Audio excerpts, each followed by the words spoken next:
Hello and welcome to another of our real stories. Now, today, slightly different.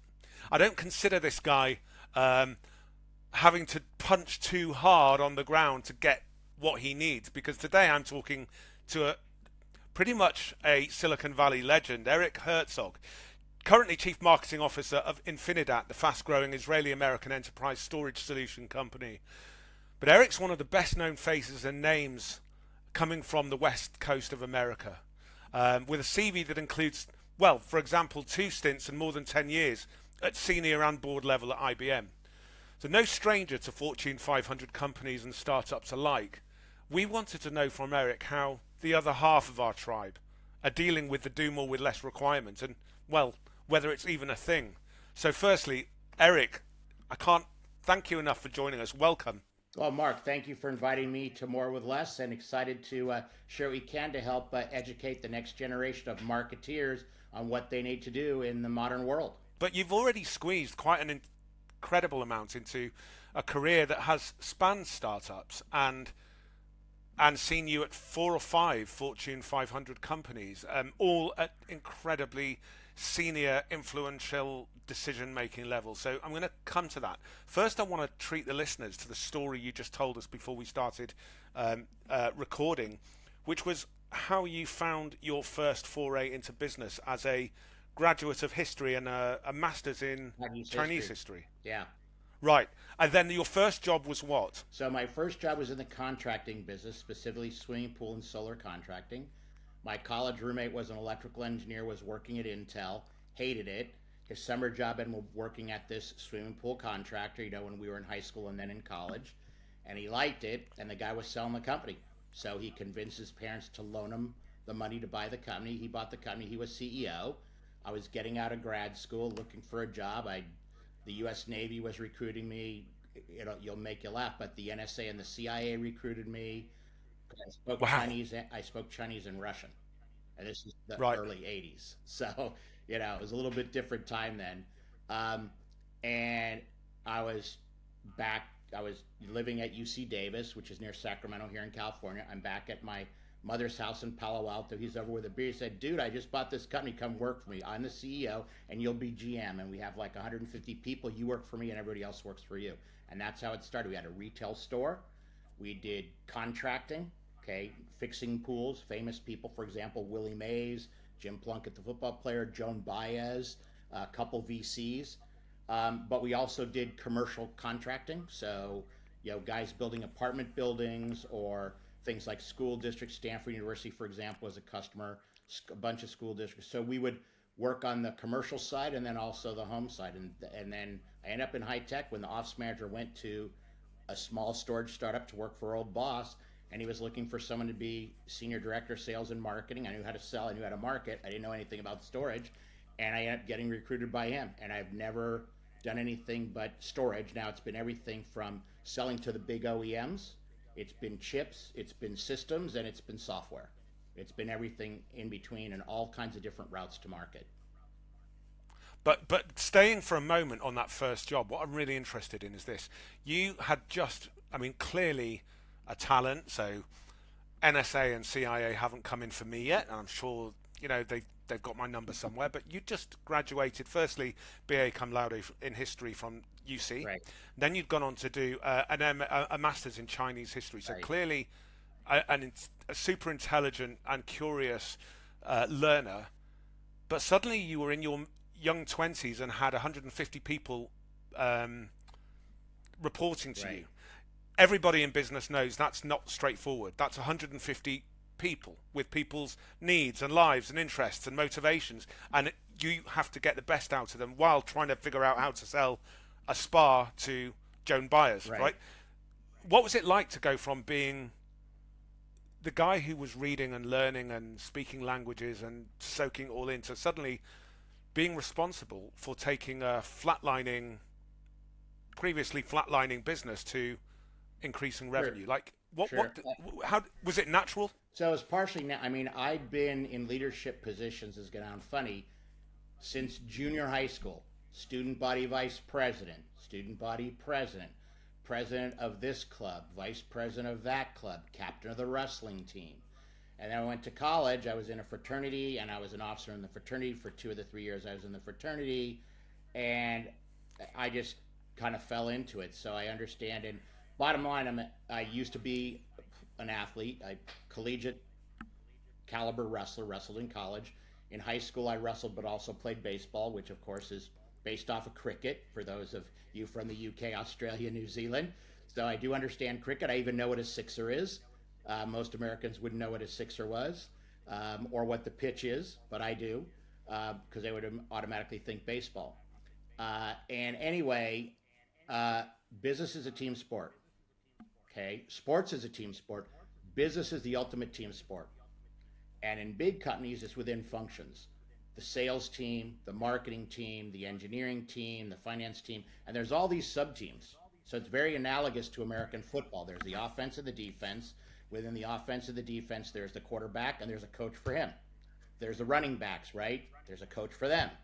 There's the tight end, okay, who's kind of a receiver and a blocker. Guess what? There's a coach for him. One of my high school buddies is the tight ends coach at the Kansas City Chiefs pro football team. Okay.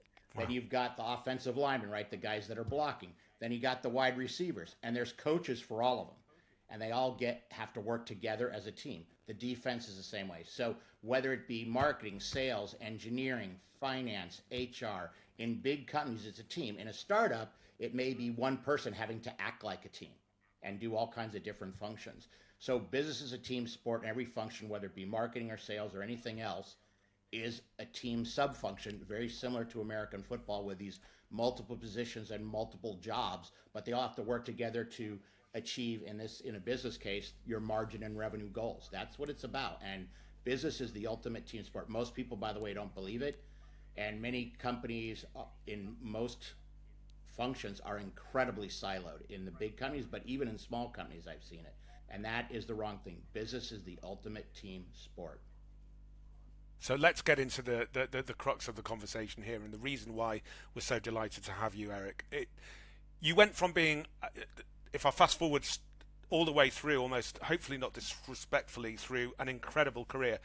4 years ago, you were Chief Marketing Officer and VP Worldwide Storage Channels at IBM Storage, right?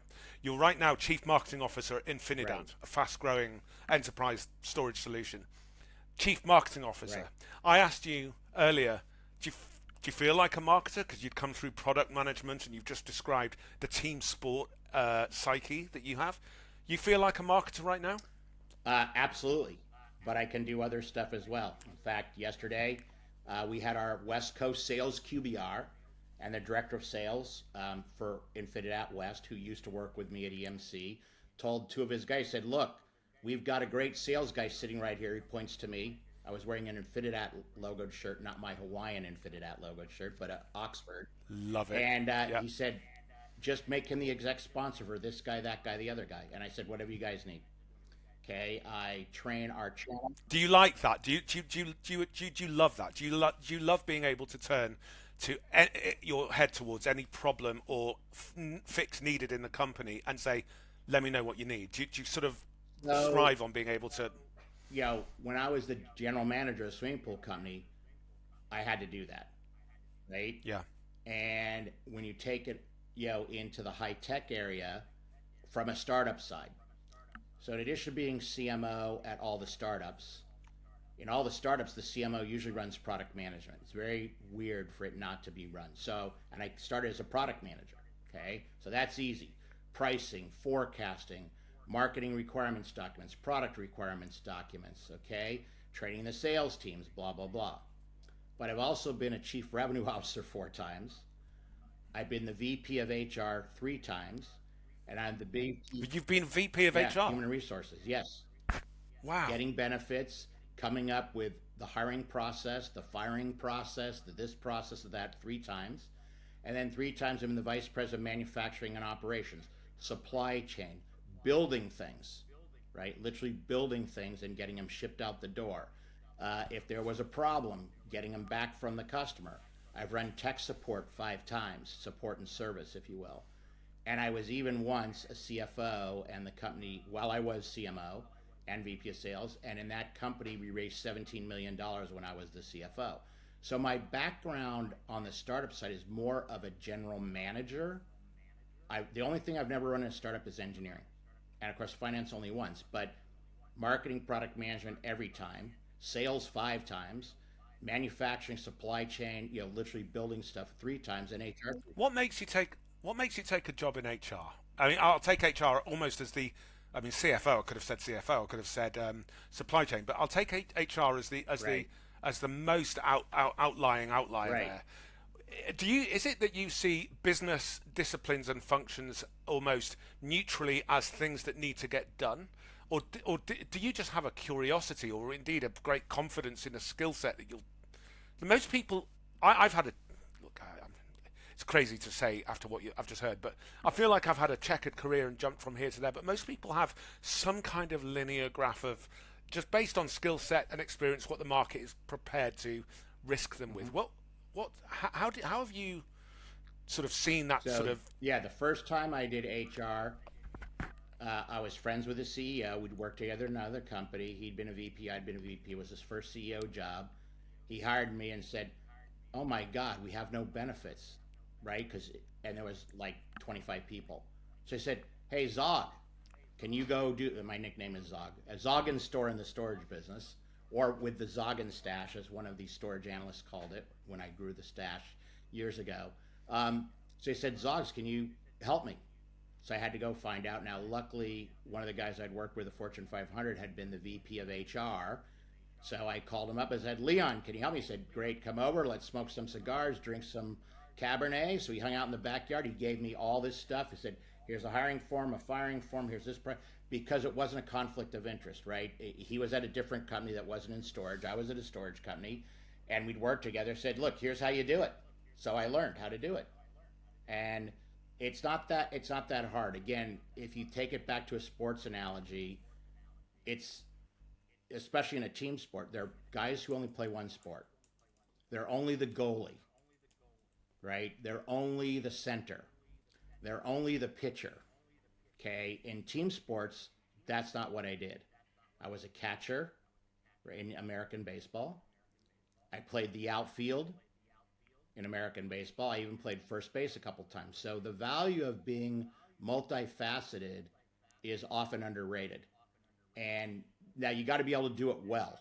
Okay, so that's a different story. If you do one thing well and you do the other things and you're horrible at it, that doesn't benefit the company. But luckily for me, in all those jobs, I've done them well. And you know, one of my mottos, and I made this up myself. I sort of modified it from the Yoda, right, when they were on that jungle planet when Luke is, when he first meets Yoda, and he says there is no try, only do.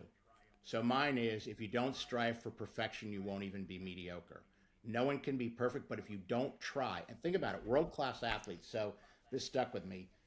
There used to be a thing on ABC called The Wide World of Sports, and they interviewed this guy at the time Soviet Union who was a pole vaulter, Sergei Bubka, and his English was really good. So it's this guy interviewing after some world champion. It wasn't the Olympics, but something where it's the world class. And the guy's like in his early 40s, and he's still pole vaulting. And the guy says, "Why are you still doing that?" And he said, "I'm still doing it because I can." You've got 17 world records. Why are you still doing? Because I can, and every day I need to go out and beat my own world record. So if you don't strive for perfection, you won't even be mediocre. So from my perspective, whatever you're doing, you need to try to do your best. And if you try your best, you will at least be mediocre, if not better. Great story, and thank you for sharing. So, taking that to a natural link, I would say part of doing your best and always wanting to beat your own world record. Right now, if you were being asked in most businesses around the world of any kind of industry sector, any region, any level, we're being asked to do more with less. We're being asked to figure out exactly how we can trim the expense, trim the budget, trim the expenditure, and the resource needed, but get greater results. Now, lots of that feels like it's come at the same time as uh, emerging technologies that are going to clearly transform everything we do. So there's a stroke of luck. But But otherwise, it's also about economies of scale. It's become about shrinking to win as opposed to growing to win. It's in some quarters, it's literally because there is scant resource, as you know, when you have to start from scratch.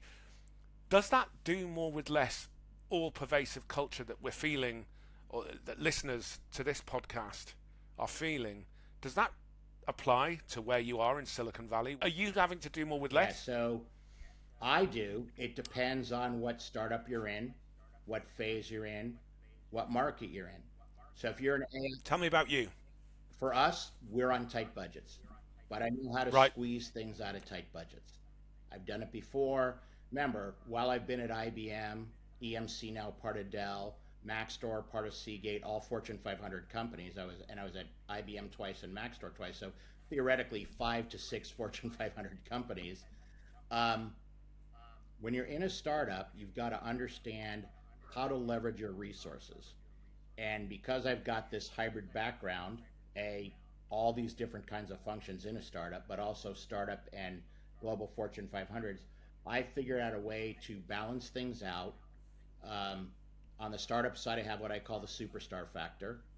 So instead of hiring two people at $100,000 a year with stock, you're better off to hire a superstar, pay them 140. And by the way, 140 is still less than they made in their big company. So you're still giving them a pay cut, give them more stock. And if you do that, and because it's a stock play, they will work like wild dogs and they do a better job. So you have to find people that can do the work of two people, okay, or more. You pay them more than you would in a normal startup, but you just save the company. I just saved the company in that example $60,000 in a startup, which is usually, even if it's well funded, that's still considered a good thing.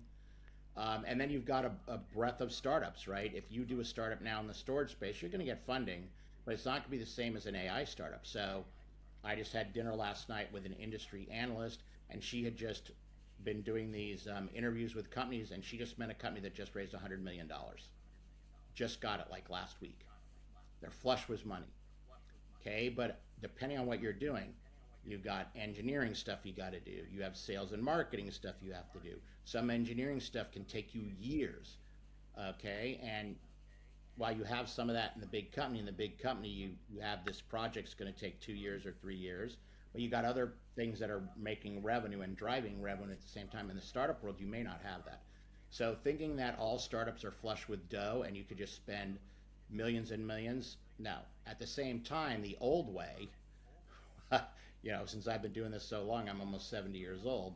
So the old way was you'd go into a startup and every budget was tight, right? And then what happened, I'd say probably right around 2005 or 6, in a number of sectors, storage being one of them, some guys came in and convinced the VCs to shove money at them. And the next thing you know, they were growing like crazy and they never made a dime. So I can think of one company in the storage space, they're public now. When their S1 came out, which is what you need to file before you go public in the United States, it showed they had never made a dime. Never. But Wow. they'd grown from, Wow. 5 million to 25 million to 100 million to 200 million. And it was all negative, but the VCs in storage as well as in most other sectors were rewarding growth over profitability. Then you had a segment even before COVID started about, well, you need to grow but also be profitable. So there are ebb and flows in the psyche of a VC, and a number of people I went to high school and college are VCs. So I drink beer with them and hang out with them, and I dated one of them. And so I understand how they ebb and flow. And by the way, it's the same thing in a big enterprise.